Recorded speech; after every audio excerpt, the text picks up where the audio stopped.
এবং বাচ্চা অধিকাংশ মারা যাচ্ছে নিউমোনিয়াতে। তো আমরা দেখেছি এই সরকার এসেছে আসলে বেশি দিন তো হয়নি, তো পেডিয়াট্রিক আইসিইউর যে ক্যাপাসিটি সেটা তো আমাদের দেশে অপর্যাপ্ত। তো আমি আশাবাদী হব যে আমাদের দ্রুত আইসিইউটা ক্যাপাসিটি বাড়ানোর জন্য সরকার অবিলম্বে আরো ব্যবস্থা গ্রহণ করবে। এবং হাম যে প্রতিরোধযোগ্য একটা রোগ, এর জন্য এই সম্পর্কিত মৃত্যুটা কমাতে আমাদের চিকিৎসকদের আরো জরুরি প্রশিক্ষণ এবং জাতীয় একটা চিকিৎসক নির্দেশিকা থাকবে এবং এটা অত্যন্ত জরুরিভাবে প্রণয়ন করা দরকার।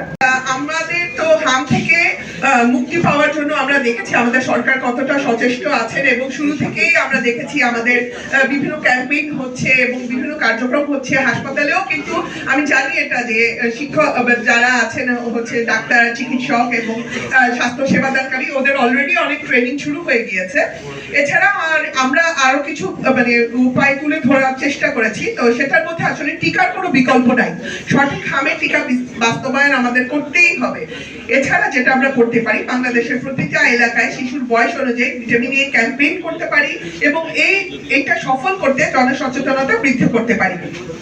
এছাড়া যে বাচ্চার যে পুষ্টির স্ট্যাটাস সেটা বাড়ানোর জন্য আমরা মায়ের বুকের দুধ খাওয়ানো বা এক্সক্লুসিভ ব্রেস্ট ফিডিং, এইটার জন্য যে প্রচারণা দরকার সেটা আমাদের বাড়ানো প্রয়োজন। এবং এই যে প্রতিটা কমিউনিটি ক্লিনিকে আমরা দেখছি কৃমিনাশক ওষুধ অনেক জায়গায় আছে, অনেক জায়গায় সংকট, সেই জায়গাগুলোতে সরবরাহটা নিশ্চিত করতে হবে এবং প্রতিটি স্বাস্থ্য প্রতিষ্ঠানে কড়া নজরদারি প্রয়োজন।